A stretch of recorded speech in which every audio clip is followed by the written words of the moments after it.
You're tuned in to Ask the Master Auto Technician. Car questions? Get answers right now. Call 850-763-0555. James Auto Center, we fix it right, guaranteed. Beep, beep, beep, beep, yeah. All right, good morning, everybody. This is round two, our Thursday morning show. I got Brian Armstead calling all the way from Maryland or Georgetown or someplace up in the Northeast where it's cooler than it is down in Panama City. How are we doing this morning, Brian?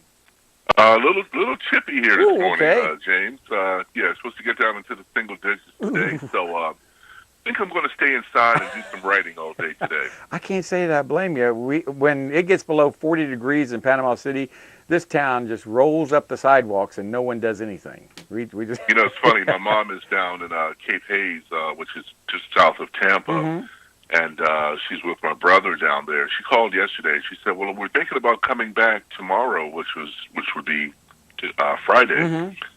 And I said, "Why?" I said, "You're down there. It's 84 degrees. Why would you want to come back here?" Even ducks are smart enough to go south. She said, "That's a good point." You know, it is. I'll tell you what. Cold weather is very hard on the person up that lives in it, and it's also hard on the vehicle. But remember years ago when cars used to rust so much from up north. I mean, after a couple years, there would be nothing but rust buckets. But that has changed over the years, has it not? it certainly has. Yes. The first time I went to Chicago in like 1985, I was just aghast at all the cars I saw with holes in them, winter cars for Chicagoans. I mean, these are cars that they save for the winter because the amounts of salt they had to put on the roads would just create horrible rust conditions. And, you know, poor treatment from the factory just exacerbated the situation. Yeah. I guess you could call the snow and the ice kind of a rogue type of activity, just something that you're not really happy about. No, you're not. But that doesn't mean that rogue is necessarily a bad thing. No. If you look at the word rogue, if you look at the definition of the word rogue, it means miscreant or scoundrel or villain. Yeah. But the 2017 Nissan Rogue is far from any of those. It's not a scoundrel, it's not a miscreant, and it's certainly not a villain. What it is, in the form that I drove, James, is a hybrid compact crossover which has a lot of positive attributes. You know, Nissan has done some really good things over the years. They've always kind of played second fiddle to Honda, to Toyota. Right. But they're on a roll right now with cars that are bound to take them from their number 3 Japanese car position and put them in solid contention with Honda and Toyota, who've been perennial sales leaders in a lot of different categories. Well, the compact crossover category is very, very crowded. I bet you it is. You've got some really cool cars: the Mazda CX-5, the Toyota RAV4, Ford Escape, the Honda CR-V. Well, toss in the Nissan Rogue Hybrid, as well as the Nissan Murano. That's another terrific compact crossover. And they've got a real player in this market. Now, I drove the 2017 Rogue, which was a front-wheel drive SL model, which is one of their higher trim models, with a Xtronic continuously variable transmission and Nissan's hybrid system. Right. It's a 2-liter double overhead cam 4-cylinder engine, which outputs 141 horsepower and 144 pound-feet of torque.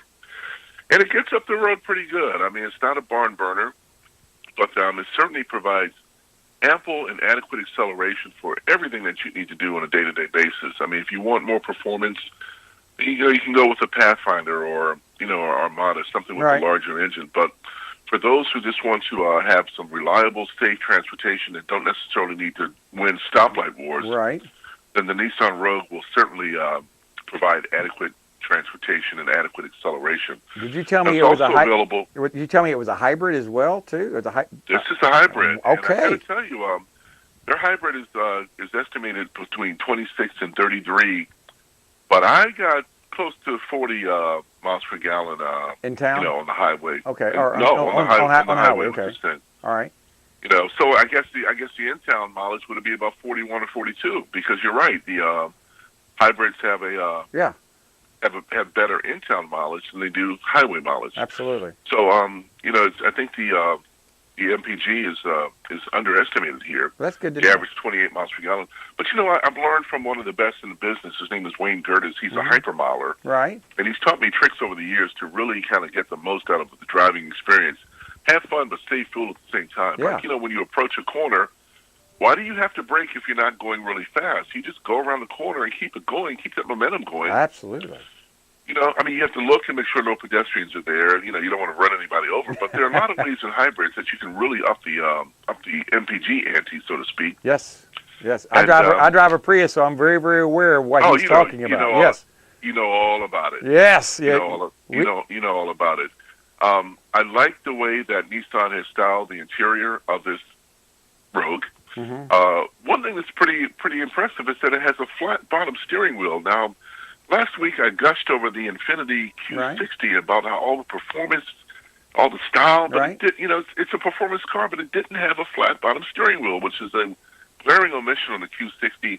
Now that I see that a down market Rogue from Nissan's, from Nissan, Infiniti's the luxury brand of Nissan, right? And Nissan's Rogue has a flat bottom steering wheel. These are really cool because for big people like myself, you don't have to worry about the steering wheel being in the way. If you're trying to turn between, your hips and, your thighs and the steering wheel, it just provides a little extra space. And plus it looks hella cool. Okay. You have this, I like the idea. You got more room in your steering wheel. It's not, you can actually move it, shift around without having to be bound between the steering wheel and the seat. That's good. I didn't think about that. And the layout in the Rogue is just clean. Everything is right where it's supposed to be. Right in front of you, you've got a dual gauge cluster. In the center of the gauge, you've got one of those TFT thin film transistor displays, right, where you can see the energy flow of the hybrid system. It's kind of a goofy little thing. Everybody has it. Charging. They all have. They all have it now. It kind of spurs you along to let you know that, hey, I am being green. I am making a difference in my own small way to try to stop the massive suction of oil of fossil fuels out of the center of the earth. So, kind of gives you an idea of how you're coming along. It gives you a trip summary of what you did on the trip, how many MPG you got, all kinds of good stuff. So a lot of good information in that center display. Mm-hmm. One, including a tire pressure monitor. And I wanted to say one thing about Nissan. Across the board on every Nissan, you can get a feature called Easy Fill. What's that? Now, the Easy Fill tire alert combines with the tire pressure monitoring system. Everybody hates to fill the tires because you got to get out a gauge, you got to figure out how to read the gauge, and it's cold outside, it's hot outside. I don't want to add pressure to the tires. Yeah. But folks, if you do not have the adequate tire pressure, the proper tire pressure, you run the risk of the vehicle underperforming in terms of fuel economy, or wearing out the tires because they're underinflated or overinflated, or in the sense of an SUV, you run the risk of increased rollover because you already have a higher propensity to roll in a sport utility vehicle because they're taller. And if you have an underinflated tire, that increases your chance of potential to roll the vehicle because you're increasing the center of gravity, the high center of gravity that you have by lowering the tire pressure. It just puts all that mass up higher. If you dig into a turn really hard, you don't have the adequate tire pressure to support the vehicle. Hence, you have the higher propensity to roll. Well, Nissan has come up with a system, been out for a couple of years now. Easy Fill Tire Alert. You simply go to your favorite gas pump, air pump station, Costco, wherever, and you fill it. And when when you're filling the tire, the four-way flashes start to illuminate and flash. That is neat. When you get to the proper tire pressure, you'll get a single note horn. Boom, you're there. The horn will sound.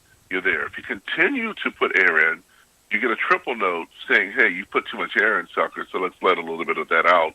Then when you get back to the proper tire pressure again, you'll get a single note horn. Easy, breezy, way to go. Wow, great. Because that's exactly what we use when we're trying to relearn, when we rotate tires, and we have to reposition them. We have to learn, and the horns honk at us to tell us that it's accepted where the left front is, the right front, et cetera, et cetera. But this is automatically by the amount of air you put. That is a really neat feature for those people out there. That's a great idea.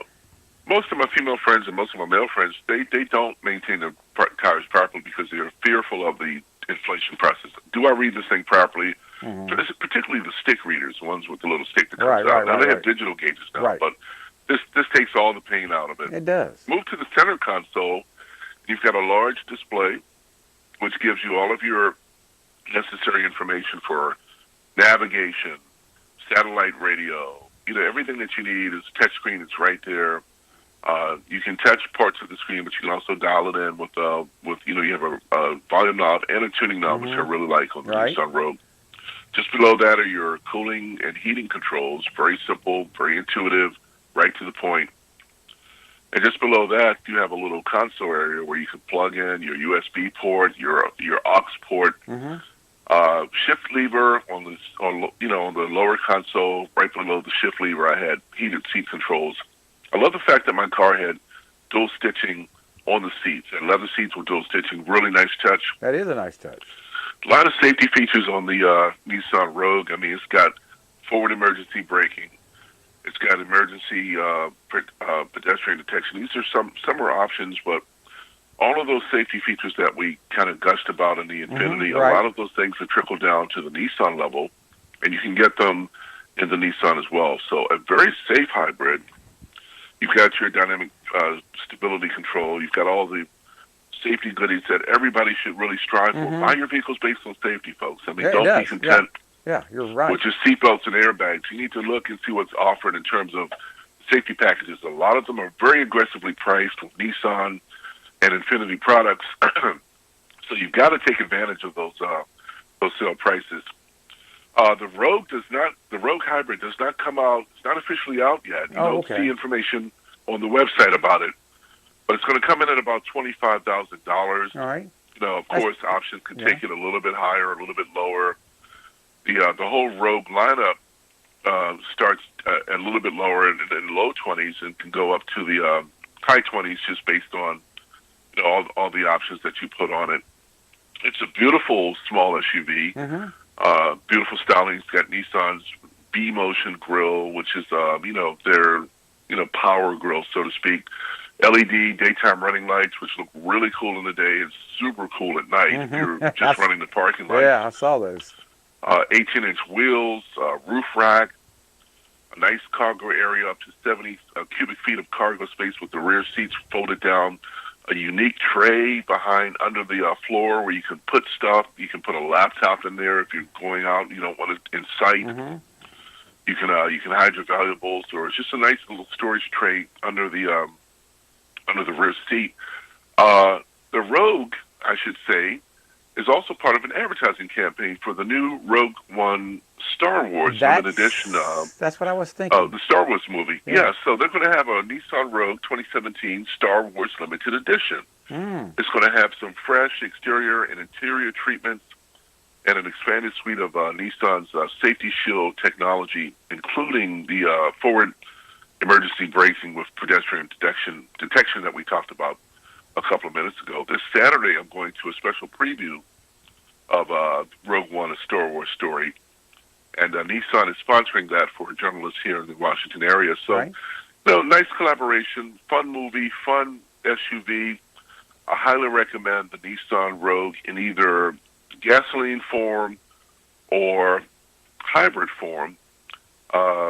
One engine available with gasoline, one engine available with a hybrid version. They both offer terrific economy and efficiency, a lot of safety, great value. 15 seconds. Where should they call? Nissan Rogue, very well done. More at NissanUSA.com. All right. Check it out. The Rogue, again, the Rogue Hybrid is not quite up yet. It sounds like it's going to be a great car. Sounds like it's going to be a great movie, too, Rogue. Anyway, thank you so much, Brian Armstead, for calling. We're going to put this on YouTube, and that way other people can see it up in your part of the country. And thank you so much for calling. We look forward to talking to you again next week. This is James Morris, Anna Marie Morris. Bye-bye, everybody. Talk to you tomorrow. James Auto Center, we fix it right.